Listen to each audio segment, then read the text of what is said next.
Hello, good morning dear students. So, narito muli tayo sa ating channel para matuto ng Modulo Arts.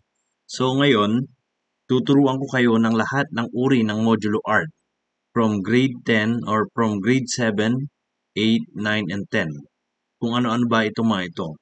So, before we go to our video, kung bago ka lang sa aking channel, don't forget to click the subscribe button at yung notification bell sa baba ng ating video para lagi kayong updated sa aking mga latest uploads sa aking channel.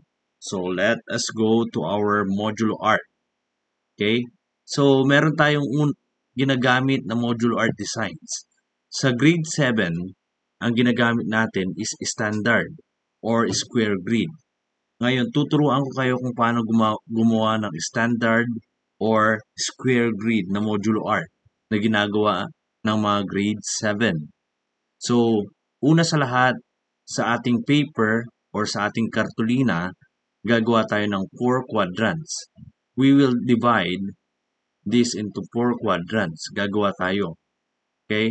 So, sa 4 quadrants na yan, 1, 2, 3, 4, yan yung 4 na quadrants. So, ang una natin, syempre, maghati tayo or i-divide natin itong 4 quadrants na ito into several divisions. Okay, 1, 2, 3, and 4. So, 4 na division yan. Ha? Dito naman, 1, 2, 3, and 4. As you can see, equal ang lahat ng division niya. Wala pang naiiba. This is for grade 7. Dito naman, 1, 2, 3, and 4.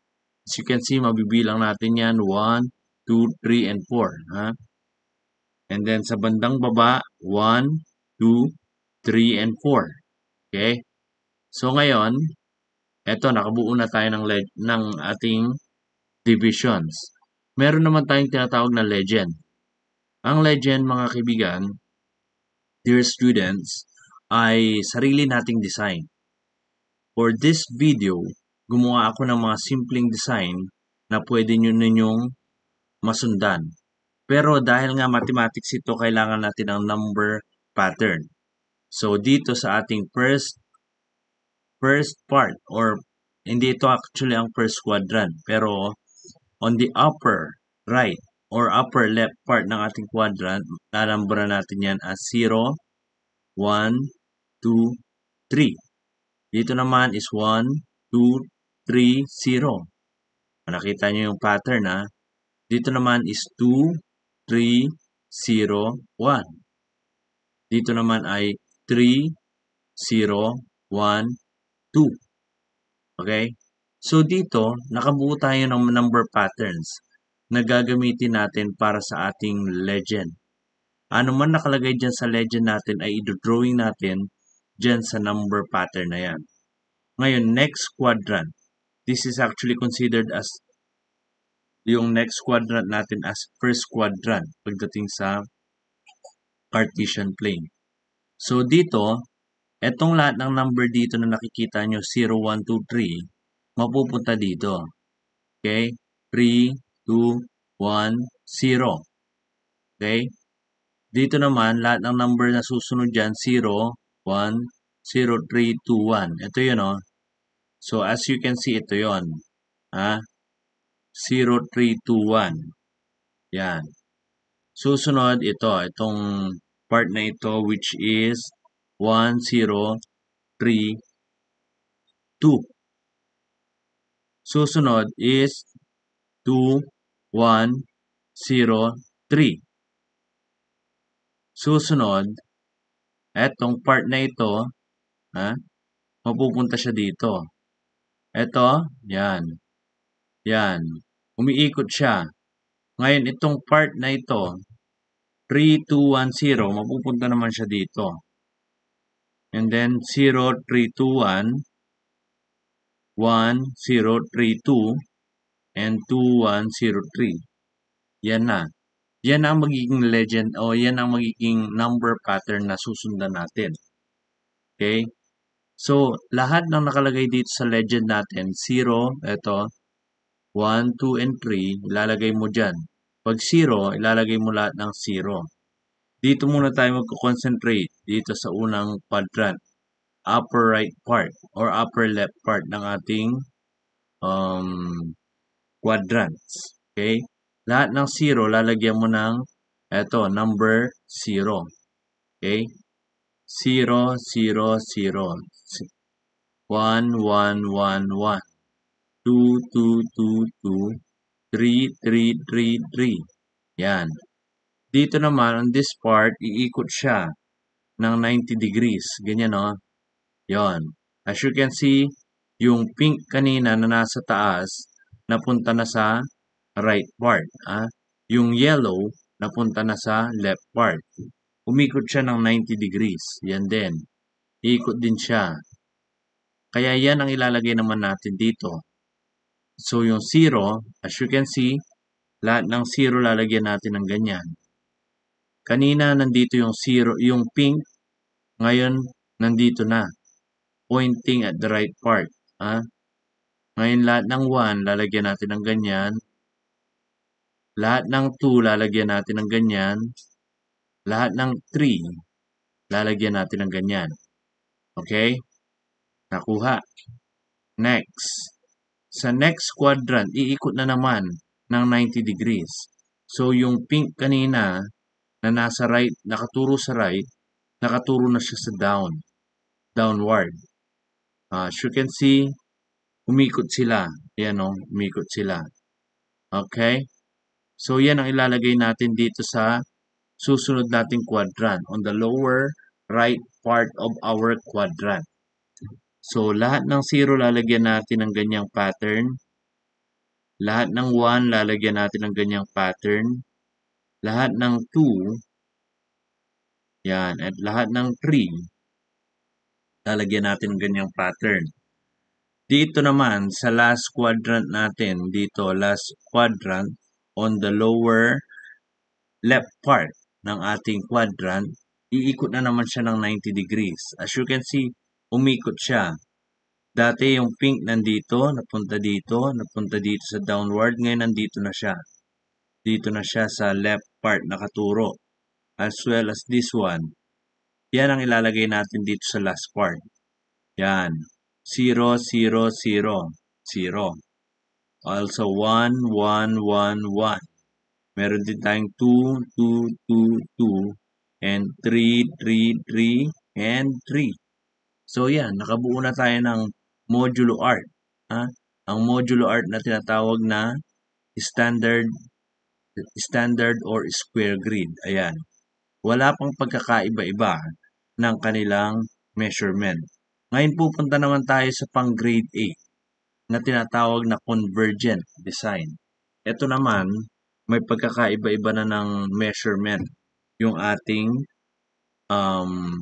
division sa loob. So as you can see, this is an example of convergent design. So again, gagawa tayo ng hatiin natin ito into 4 quadrants. Meron tayong vertical and horizontal line dyan. Ayan, 4 na quadrants na siya. As you can see, ito yung measurement niya. Pagdating sa cartolina, 1/2 cartolina, yan, nakasulat. 1 whole cartolina, yan, 2 cm, 4 cm, 8 cm, and 16 cm. Sa long coupon bond paper, meron tayong measurement din dyan, which is 1/2 cm, 1 cm, 2 cm, and 4 cm. So, kung gagamitin nyo ang 1 whole cartolina, ito ang measurement niya. Gaya ng sinabi ko, 2 cm, 4 cm, 8 cm, and 16 cm. Ngayon, umpisa na natin ang division. So, yan. Kung magde-divide tayo para makikita natin, yan, no? Magde-divide tayo 1, 1. Kung ang gagamitin natin ay 1/2 cartolina, 1, 2 cm, 4 cm, and 8 cm. Okay? So, hatiin natin yan sa 1 cm, 2 cm, 4 cm, at 8 cm. Okay? Ngayon, sa kabila din, i-divide natin din 1, 2, 4, at 8. Also, sa upper part, 1, 2, 4, 8. Ngayon din dito sa lower part, meron tayong 1, 2, 4, at 8. Ngayon nakita ninyo yung division natin, nagta-times 2 lang. So may difference talaga, yan o. May difference siya na hindi na equal. Ayan. So, ito na ang gagamitin nating pattern or division sa ating mga quadrants. Okay? Katulad sa ginawa natin dun sa standard or square grid ng pang grade 7, ang convergent design din, dito din ang umpisa niya sa first quadrant. Nanumberan natin yan as follows. Ganun din, 0, 1, 2, 3, 1, 2, 3, 0, 3, 2, 1, 3, 2, 3, 0, 1, 3, 0, 1, 2. Okay? Yan ang ilalagay natin sa first upper part quadrant natin. Upper part. Okay? Dito, iikot naman siya. This one, iikot dyan. Magiging 3, 2, 1, 0. This one, iikot dito. This one, iikot dyan. This one, iikot naman dito, which is 2, 1, 0, 3. Ngayon, dito naman tayo. Ito namang number na ito, iikot naman dito. 3, 2, 1, 0. Ito, 0, 3, 2, 1, mapupunta siya dito. Yung 1, 0, 3, 2, mapupunta siya dyan. Yung 2, 1, 0, 3, mapupunta siya dyan. Okay? So, ngayon, dito tayo. Etong nandito, mapupunta dito. Eto naman, ayan. As you can see, sunod-sunod na yan. So, yan ang pattern natin. Dito, etong number nito is, ayan o, 1 din, 1. Should be 1 din ito, 1. Ayan o. So,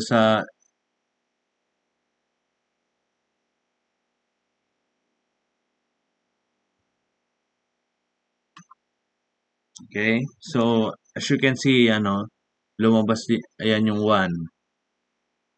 Ayan. So, ito na ang ating number pattern para sa ating convergent design for grade 8. Okay? Ito rin siya. Kung hindi nyo nakuha dahil maliliit, yan, mas malaki yan. So, parehas yan, no? Yan. Okay? So, ito na yung design natin. So, from this, gagawa ulit tayo ng legend 0, 1, 2, 3. Okay? Gaya ng ginawa natin sa previous design natin, which is standard. Lahat ng 0 ilalagay natin sa, eto ngayon, yung mga succeeding quadrants natin. Okay? So, sa 0, lahat ng 0, okay, lalagyan natin ng yan, triangle. Kanya-kanyang design yan. Pwede kayong gumawa ng sarili ninyong design. Ginawa ko lang itong design na ito para makita ninyo. Madadaling design.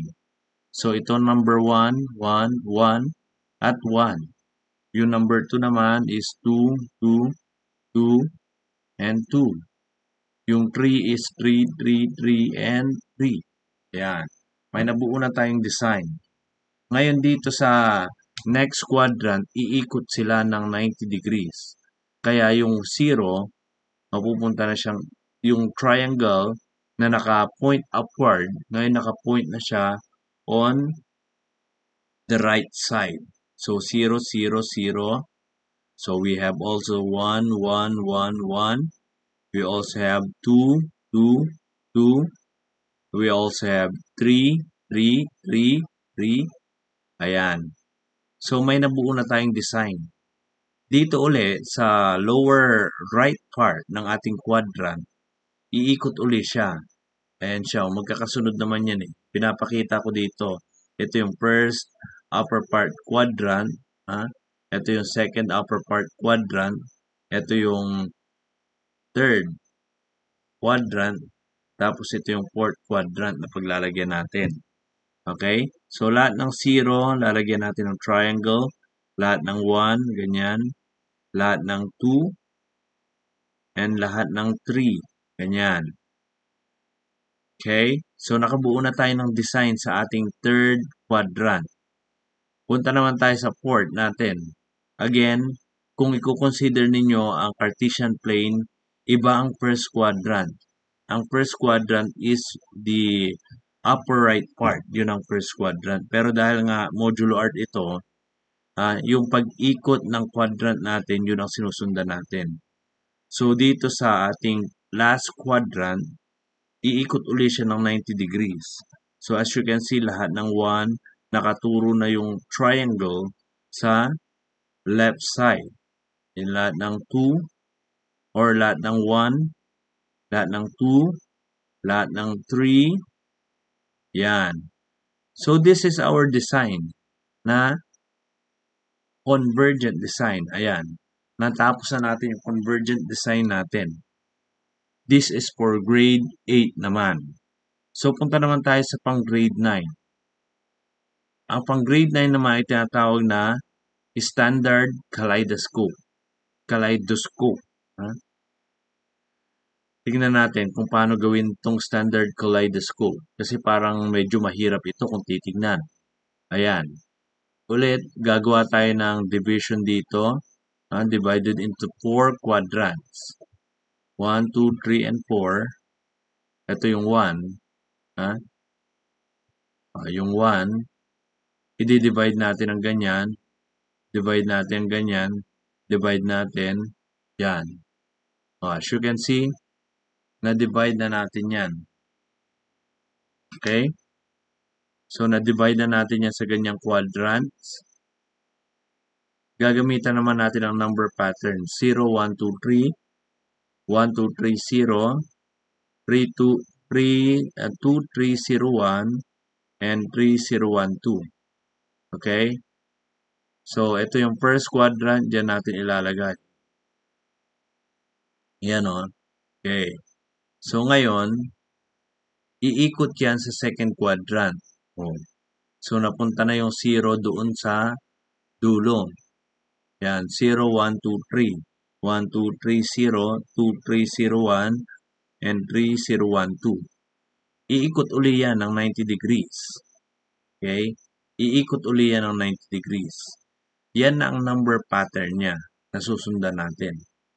So, umiikot lang siya ng 90 degrees hanggang sa last quadrant natin. Okay? Ngayon, gagamit naman tayo ng legend. Okay? Meron naman tayong 0, 1, 2, 3. Yung 0, lalagyan mo lahat yan ng 0. Ayan. Yung 1, ayan, lalagyan mo lahat ng design ng 1.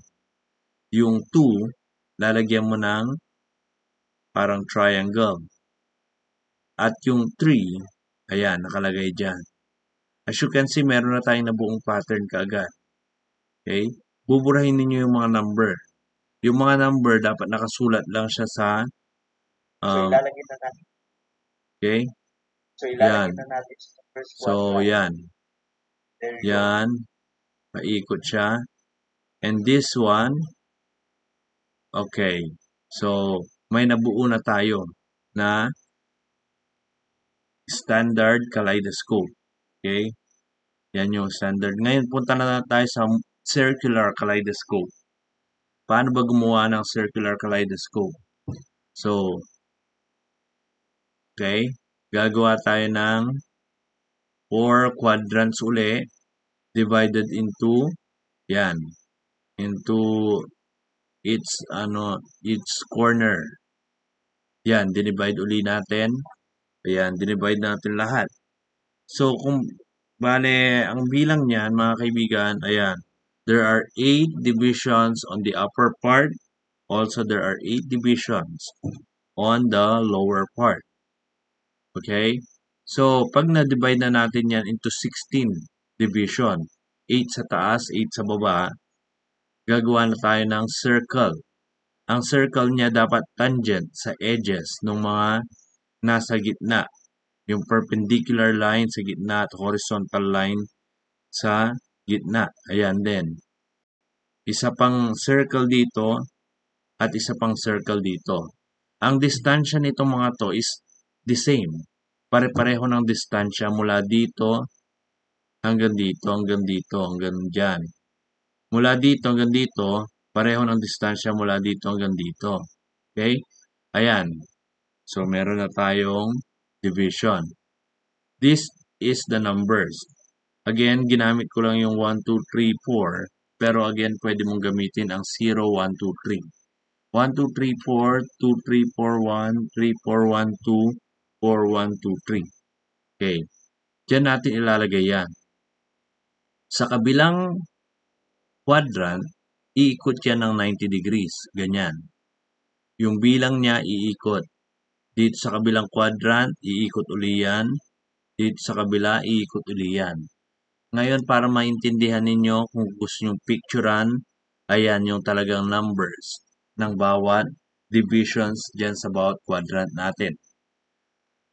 You can pause it for a while and you can take pictures on it para makopya ninyo yung number. Okay? So, dito sa first quadrant natin, ayan yung number pattern niya. Kailangan natin ng tinatawag na legend. Ayan, legend. Katulad ng ginawa natin, lahat ng number 1, ilalagay natin sa number 1. 1, 1, 1. Lahat ng number 2, 2, 2, 2, and 2. Lahat ng number 3, 3, 3, 3, and 3. Lahat ng number 4, 4, 4, 4, and 4. Ayan. Nakabuo tayo ng pattern. Okay? So, ito yung pattern natin sa ating first quadrant, upper part. Okay? Iikot siya ng 90 degrees dito sa quadrant 2. Okay? Iikot siya ng another 90 degrees dito sa quadrant, next quadrant natin. And next quadrant, iikot uli siya. So, this is the designs that we made through those number patterns. So, ito yung circular kaleidoscope na tinatawag, mga kaibigan. Tandaan nyo lang na i-highlight ninyo yung mga nasa gitna at pabilog na part dyan sa ating circular kaleidoscope. Kasi circular nga yan eh. Kailangan makita yung circular. Okay? So, this is our circular kaleidoscope. So, we have done on our lessons about the different designs in making modulo art. Meron tayong standard grid or square grid, standard or square grid for grade 7. For grade 8, meron tayong convergent design. For grade 9, meron tayong standard kaleidoscope. At for grade 10, meron tayong tinatawag na circular kaleidoscope. I hope you learned something from this video. At kung gusto nyo pa ng ganitong mga videos tungkol sa kaalaman sa modulo art, don't forget to click the subscribe button at yung notification bell natin sa baba nating video para lagi kayong updated sa aking mga latest uploads sa aking channel. So that's all for now. And as always, have a nice day, everyone.